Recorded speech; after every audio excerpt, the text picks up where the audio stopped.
to your classmates, and then you'll obviously have to do that at the end to a set of professionals that'll come in, other paramedics or individuals that come to look at what it is that you have accomplished and to listen to what it is that you have to say, and which I'll explain that in just a moment.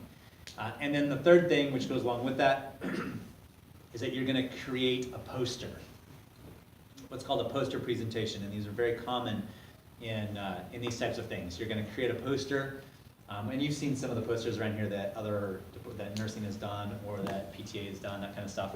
I'll show you how to do that. But you're going to create a poster that basically outlines what it is that you discovered in your paper, that then you will be at your poster, and there will be professionals that will come by and ask you what it is that you did, and you'll use the poster as a visual for you to discuss briefly what it is that you did and the information that you discovered and what your opinion is when it's all said and done on what should be done about whatever the topic is. Does that make sense? Yes, sir. So the presenting it to people outside of this class is only with the poster? Correct. Okay. You'll have already written the paper, we'll have already discussed it, you'll have already presented it to your classmates, we've already given you feedback on things for you to think about or directions you need to go, and kind of the poster presentation will be the culmination where you're actually talking After to, we know it doesn't suck. And all that. after you hope it doesn't suck. Okay. Can you Yeah. make revisions to it for your poster presentation? Oh, absolutely, Okay. you should be. Okay. So the sequence of events that'll happen is that I'll give you some deadlines on things, like I'll ask for a rough draft at a certain time towards the end of this term. And I'll also have you do at least an initial presentation to the group at some point in time towards the end of this term, beginning of next term. And then there'll come another time where I'll have a second draft or edits that will need to have been in. And then there'll be a time where I'll ask you for everything's final, you're done, and you've got your poster created off of that. And we'll look at the poster and edit it and make sure that it's appropriate so that it's ready to go. And then at the very end of spring, when you're ready to present it, we'll have a day that we'll have it presented, or an evening that it'll be presented, and people will come in. And the people that are going to come in, there might be some people that just come in to actually just listen to what it is that you have to say, walk around the room and figure out what it is that you're talking about. But a bunch of them will have rubrics that are coming to listen to you, so that you will present information to them, and they'll provide an evaluation on both the information that you presented and how you presented that information. Good. And the information you're presenting should be pertinent to them, right?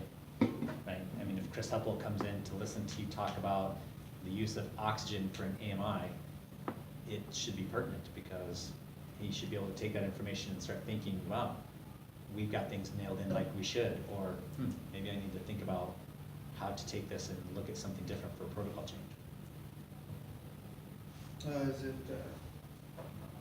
one topic per group, or can multiple people do the same thing? No, you asked two questions, so which one am I answering? Just the last one. No and yes.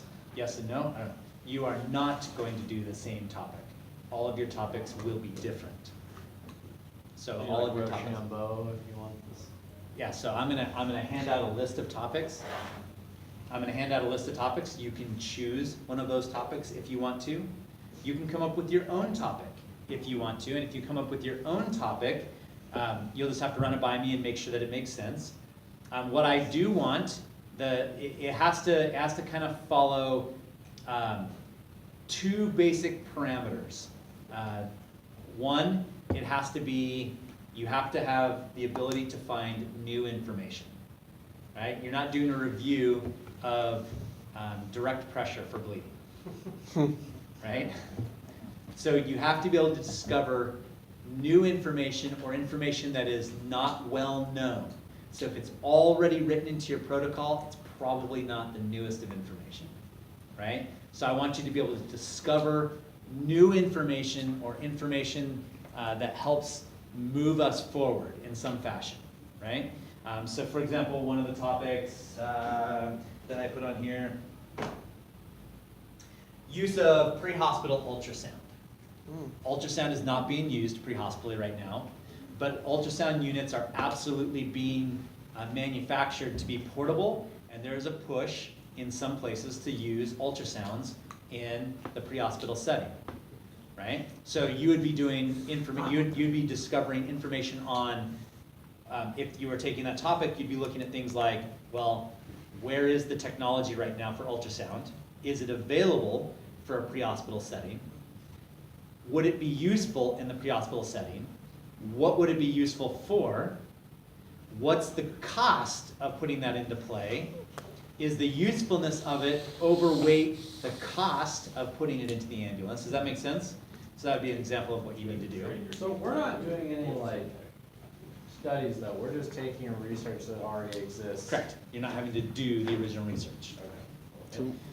Doing the original research requires a variety of different things. If you use humans, we have to go through something called IRB approval, for example, and other types of things. So we're not doing original research, although I could entertain that potentially, but we're not doing original research. You're doing A review paper. basically a review with the added component. I said there were two major things. One, it needed to be novel, it needed to be new information, which also means How can it be you new if you're taking it from?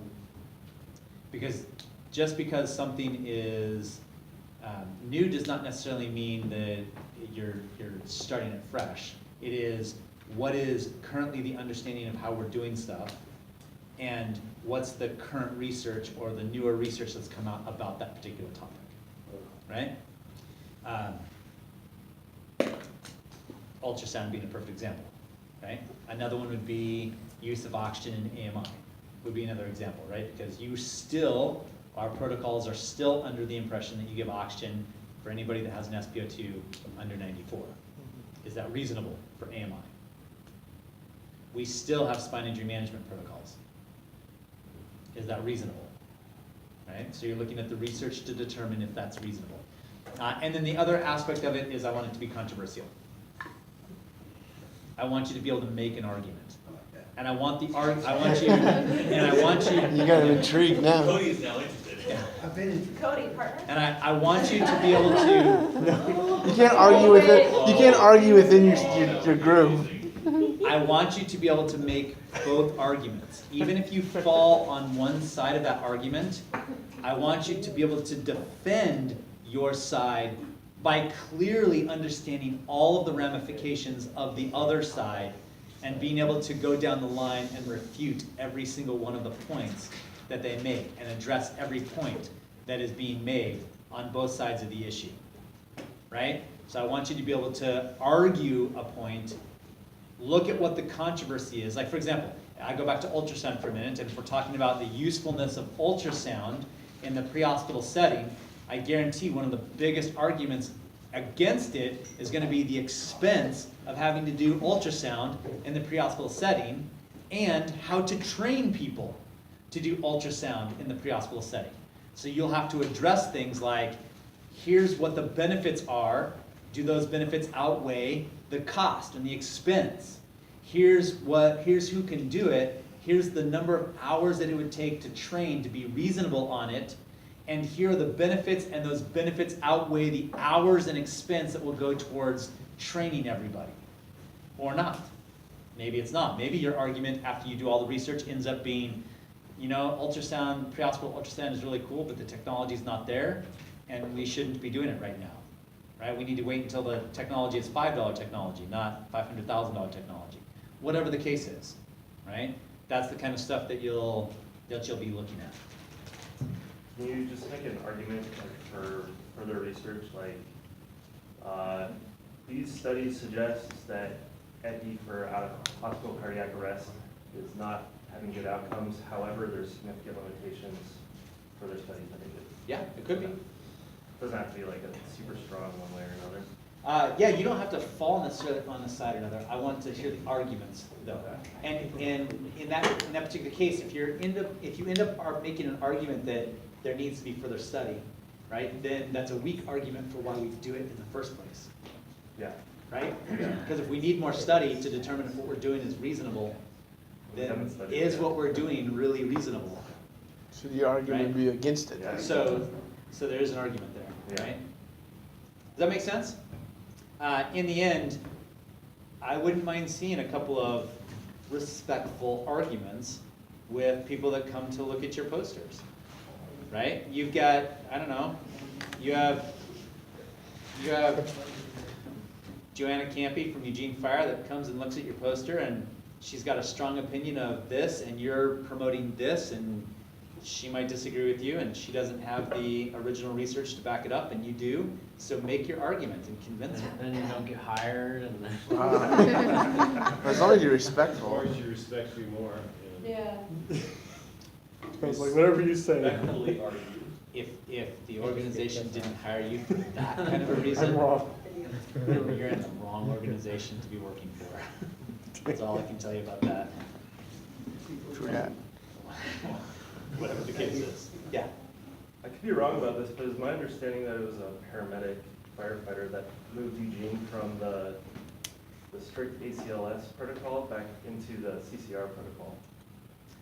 Yeah, very rarely is it a medical director Yeah. that comes up with that. It's usually, well, I need a medical director at that time, so usually it's somebody that has done some original research, literature reviews, read things clearly, looked at other agencies that are doing it, and said, look, this is what we should be doing.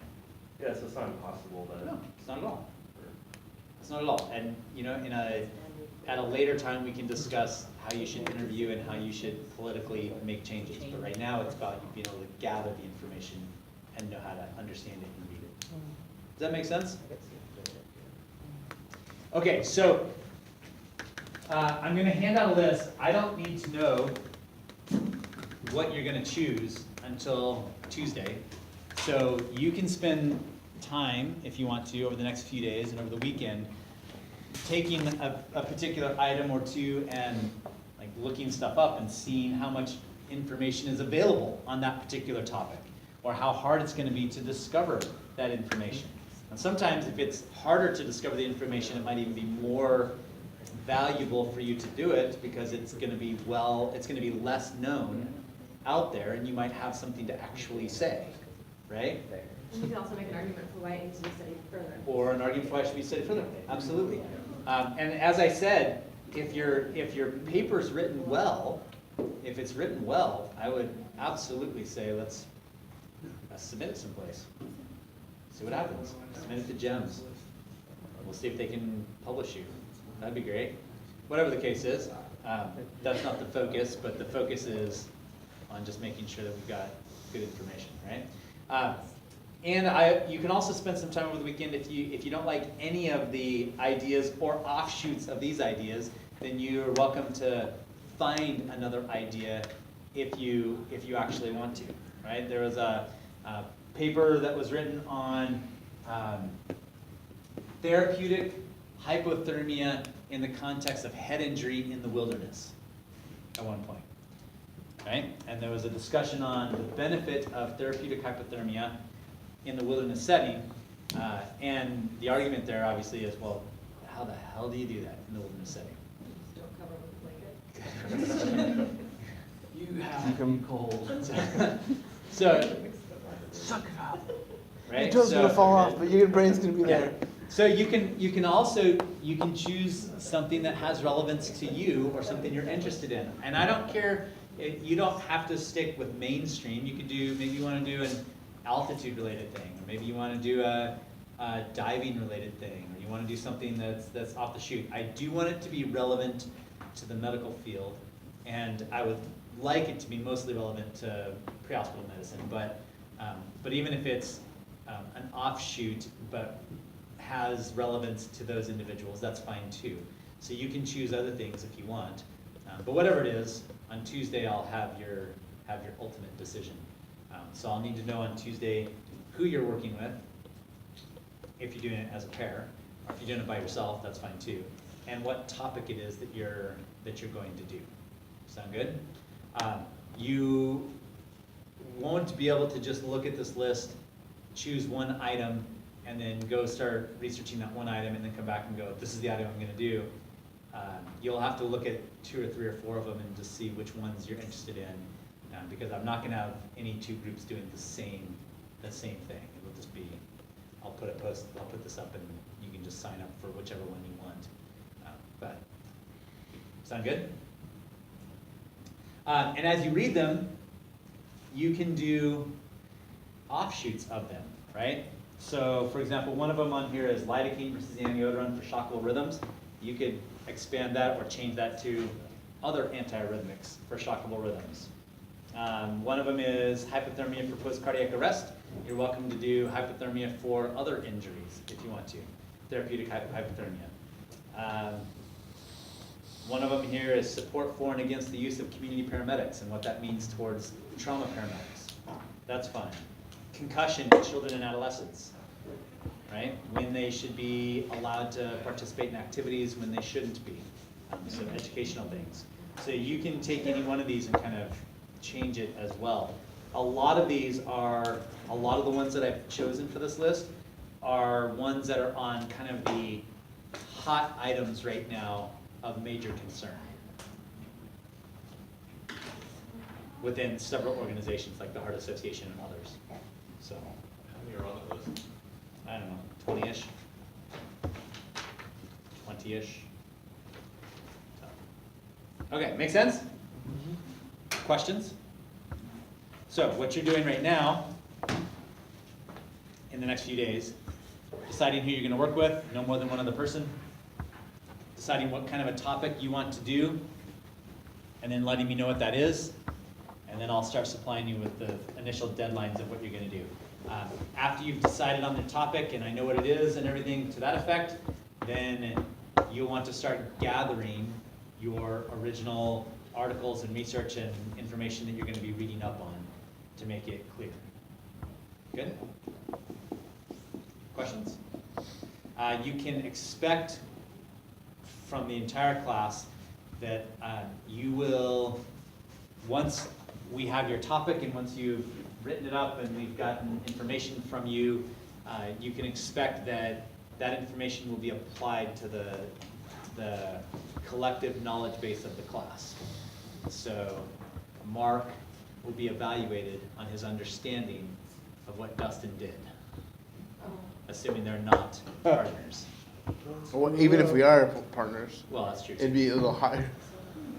Does that make sense? I will expect you to listen to the arguments that your classmates are making and remember that information that's being presented. Right? You're not going to have to know it as in depth as they have to know it, but you'll have to know the Cliff Notes version, right? In the same way that they were doing it, because this is all relevant information for you guys as well.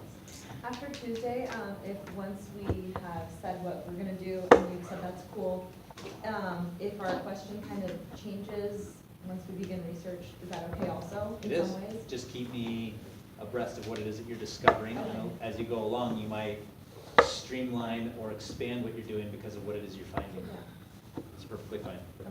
This is just to give us a place to start and your general topic. Good? All right. And ideas.